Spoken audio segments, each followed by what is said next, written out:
Thank you. Welcome back. This is the second day of the May gathering. It's May 3rd, Sunday, May 3rd. We're, as you know, due to circumstances, only streaming this May gathering. There's no actual event on the ground in Ojai, California. But we have 2 days of various authors and scholars of Krishnamurti collected, and they'll be presenting, and they've presented yesterday, and they're presenting today. Yesterday we had Mark Lee talking about a biography we wrote and about Krishnamurti's process. We had Michael Mendisa who spoke about his upcoming book, Unconditionally Free. And we had Stephen Smith speaking about the quiet mind and the pointers towards the quiet mind. Now the foundation, the Krishnamurti Foundation, who organizes this, it might be important to know that it's part of a network of foundations, about 4 in India, England, and also for the Spanish-speaking people. And our main objective is, of course, the study or the dissemination, the preservation of Krishnamurti's teachings. Now, but there's a caveat to that, and that's an important caveat. And it has been mentioned, but it's always good to mention it again. We're not trying to promote Krishnamurti. We're not suggesting to people to accept his studies, nor do we say what he is saying is right. What is important is to understand oneself and to learn about oneself. And so in essence, the foundations are there to encourage the study of oneself. And we're doing this, you can do this in various ways. And the foundations, of course, run schools, and the schools are there for the teachers and the students and the parents to engage with the students on the deeper questions of life. We also distribute books. We have an archives. But as far as the exploration, we run also what is called Krishnamurti centers. And I'm here, of course, standing in an extraordinary space where Krishnamurti spent a big part of his life. And this is the newer part of Pine Cottage, but we also have the older part of Pine Cottage where Krishnamurti had his experiences in 1922. So we're trying to gear ourselves, or we're trying to point and formulate strategies to improve or to facilitate and to support anybody, wherever, to be able to study these teachings. Now, on one hand, that can be just by picking a book, buying a book, so we make sure that there's books available. The other hand, of course, we're doing it by publishing things on the internet, so you can download them for free. So everything is on a website called JKO. Go to our website to see all the information. We have all most of the videos currently are on YouTube. Many audios are on YouTube. So any individual from any part of the world, without any expense, can study the works and has access to the works. So that was one of the first accomplishments of the foundations, and we're still expanding upon that. We haven't published everything, so the foundations are currently still going through a lot of written and audio tapes and getting ready to publish more. And as time goes by over the years, you will see more publications coming up. Then there's the whole question about how do you study the teachings, or how do you explore with others? Because somehow, I mean, and Krishnamurti would say that in various places. He would say, well, actually there are no teachings. The teachings are you. You have to understand yourself. Now, how do you go about that with others, and what kind of environment needs to be set up to facilitate this? Now, And it turns out it's quite a challenge. We are used to debating, we're used to discussing, we're used to take a certain point of view and then question the other person's point of view. But as Stephen discussed yesterday at his talk, that there is a modality that we have, a possibility of exploring something together, where you don't assert one thing or the other, but everything remains tentative. So you're trying to facilitate, set up, encourage, hold a space where a tentative exploration can be held, where questions can be put, where questions are not being answered, but the questions itself are being unraveling. Or like Krishnamurti would say, you take a question and you question the question, and by questioning the question in itself, at a certain point, the question itself will dissolve. Now, one way we're doing that, of course, is by people coming to the centers, coming here to Ojai, California, to the center, and in small numbers, we have about between 10 and 20 maximum.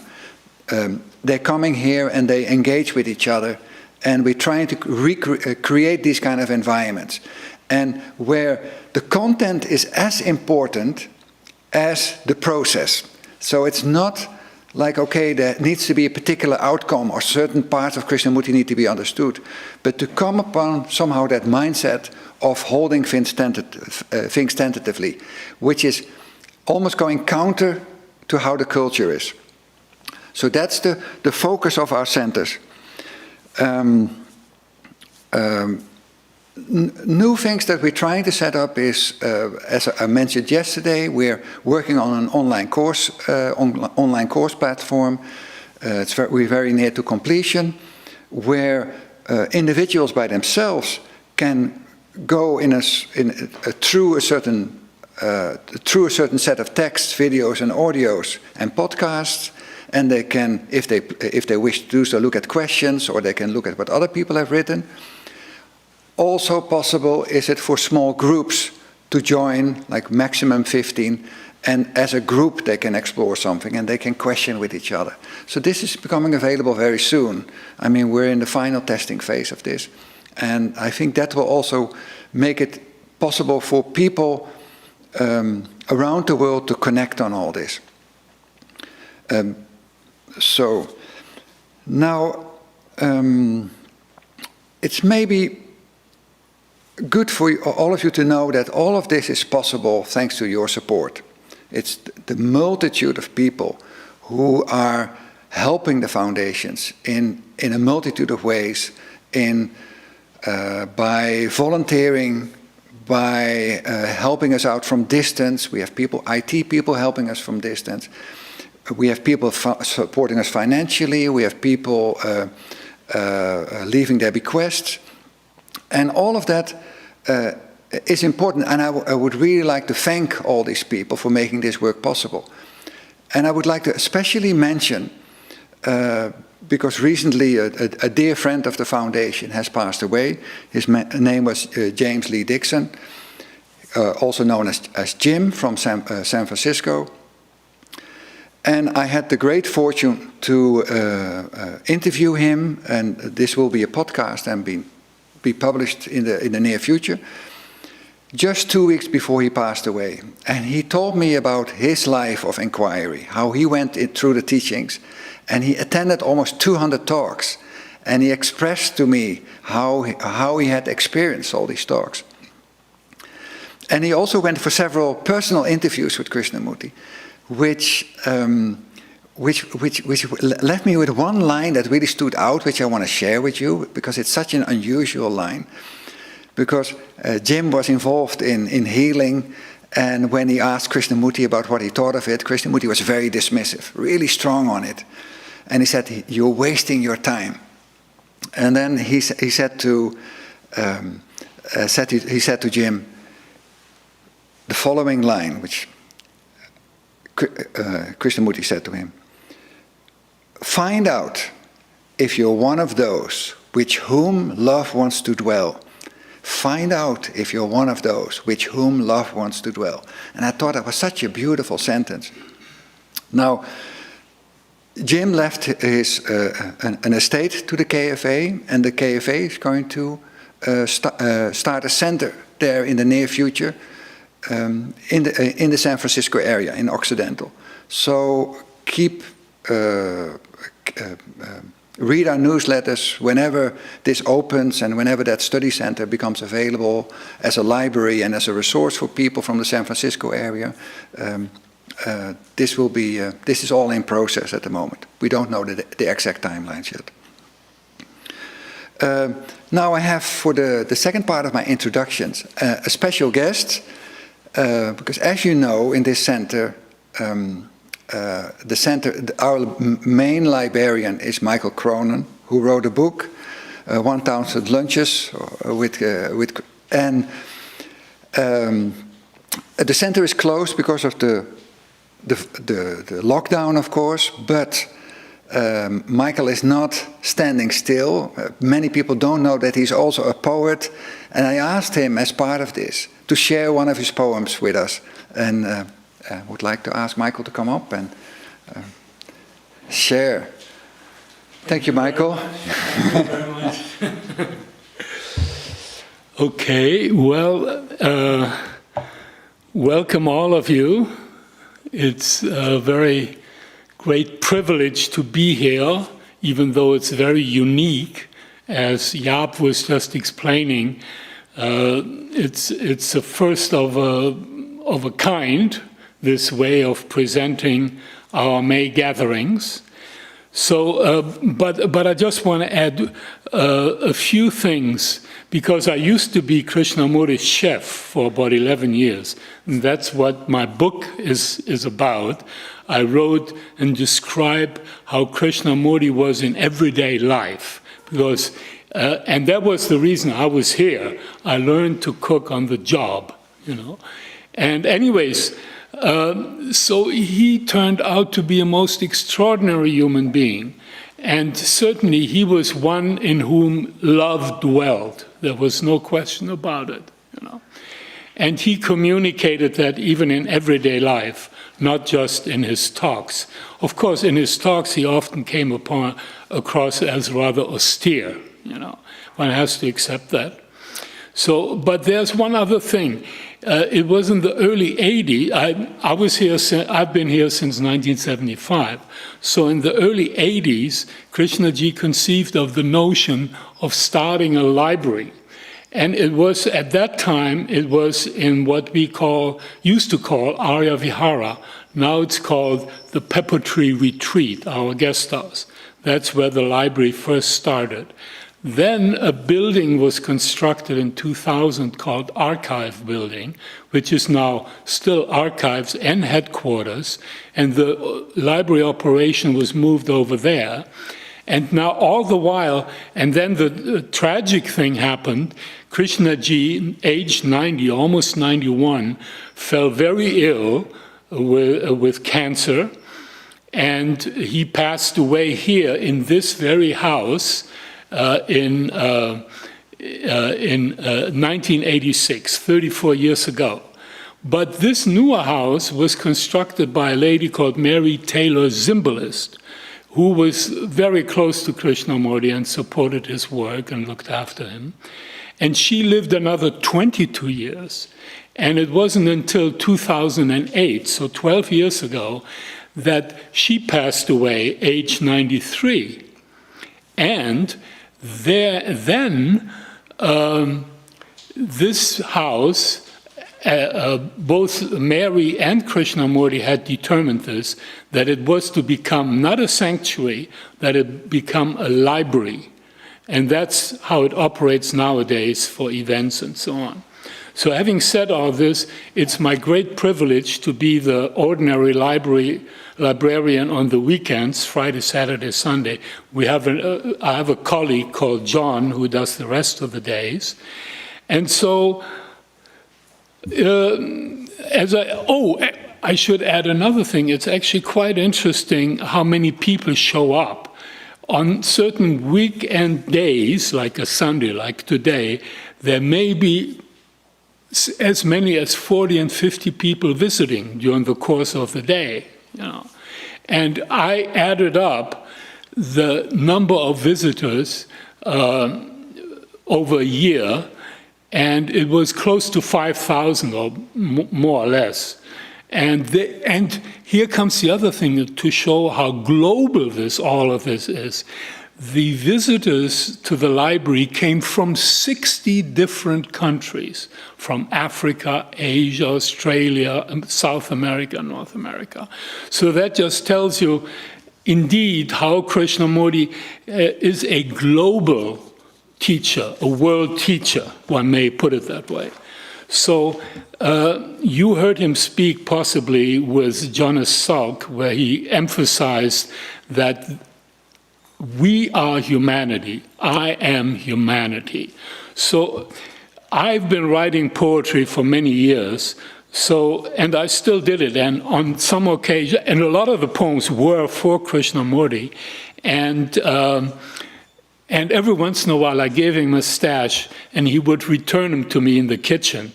And then he kind of look at me and he'd say, "You're quite a poet." And I didn't know whether that was a joke or a recommendation, but I left it at that. So anyways, so about 10, I still write poetry on and off. And so here, this one was written I determined the location and situation, and it's Ventura Beach, near Ventura River estuary, inside of the Pacific Ocean. Ventura, California. It's sunny, cool, and breezy, low tide, a bit hazy. So Southern California, Ventura, special place. And the poem is called I and Humanity. I am all of humanity. Those whom I have met and known, they are within me. Not only as memory, as images, but also much more, something unspeakable. They contribute to what I am at this moment, all of humanity. And then there are those whom I have encountered only in passing, from a distance, a multitude, not quite faceless, far from it, but who are the very fabric and substance of the many billions of entities that constitute humanity. They also are me. And there are those, both alive and dead, who build the houses, the roads and cities, who harvest the vineyards and fields, who mine the deep earth and oceans, who constructed pyramids and ancient monuments. All of them are within me, are me, all of humanity. And, well, that's that. But I feel that acutely. And I don't know if you've ever felt that when you are in a big city like New York or so, and there is what one might call a faceless multitude. But then suddenly you realize, that's me. I'm part of this. And of course, we are now at a special time, not only through technology, electronics, computers, where as a global, we become aware of globally connected, but then there is this peculiar thing that we call coronavirus. And it's a global event. It's, of course, an awful thing, this illness, but yet at the same time that it affects all of humanity and we're all aware of it, we're all at a standstill, it's something extraordinary. And hopefully we learn from this. That's what Krishnamurti is pointing at.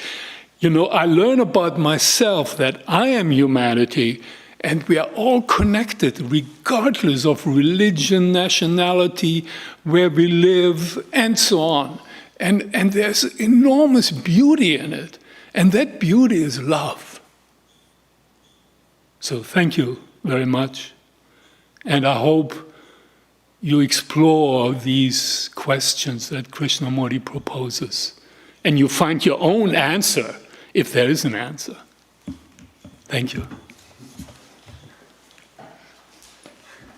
Oh, thank you, Michael. That's really fantastic. Thank you. And so I'm happy we could share this with all of you, because Michael is mostly sharing this with us only during some of our staff meals. So I'm going to introduce the rest of the day. We have firstly the afternoon program, which will be David Moody will first speak about his book Krishnamurti in America, which will be interesting because there's more or less there has been two main biographies. The Mary Lutyens biography, which wrote from a European-centric perspective. You had the Pupul biography, which wrote which is written from an Indian Asian perspective. But we haven't seen actually a biography that really documented what from an American perspective. So I'm curious what that's going to be. Then after that, that's in about 3:45 at the end of the day, we have Professor Krishna speaking. Both Professor Krishna and David Moody cannot be here with us, so we pre-recorded them, but we have them in question and answer sessions with us, and they will answer 2 questions that we put, and they will answer 2 questions that the audience on YouTube is putting. So Professor Krishna is going to talk about what prevents the silent mind. I don't know exactly what he's going to talk about further, so it will be a question. Then at the last event of the day, at 4:30 is we have residential students and some of the volunteers speaking. As you know, we're all in lockdown, and also this campus has been in lockdown for the last 6 weeks, and the residents, together with some volunteers and some staff, were locked in. And but that was a great opportunity, of course, to study and to discuss and to dialogue with each other. And we have, and they're going to present something, their insights. And it's maybe good to know that we have a program here for people who leave after college and who would like to study the teachings and learn about themselves for a year. Apply online. It's a residential student program. It is here in Ojai, and the bulk of the program consists out of discussions with the community, because this facility, of course, many scholars come and go, so the students have the opportunity to meet people who are or have been in contact with Krishnamurti or who have studied the teachings. They have dialogues amongst each other. It's a great opportunity for those who are still at the moment in their life where they are ready to go in, but they pause for a moment before their careers are going and they're married and have children, where they still have time to launch themselves with deeper thought, I guess. And first, you will see my face again. I don't know if that's good, but we will have a program with myself, Corey Fisher, and Gianni Carubo. Gianni is, of course, a former Oak Grove School student, and he has been studying the classics, and he will say more about that. And Corey, of course, as I've introduced him yesterday, is the director of publications and the archives here in Ojai. And so we are going to try to explore from different angles the question of the quiet mind and the importance of relating that to the society, the individual, humanity, evolution, and trying to broaden this question out. And it's quite a good continuation, I feel, from the discussion with Jonas Salk. So bear with us. We're taking a small break, and please join us in a few minutes. Thank you.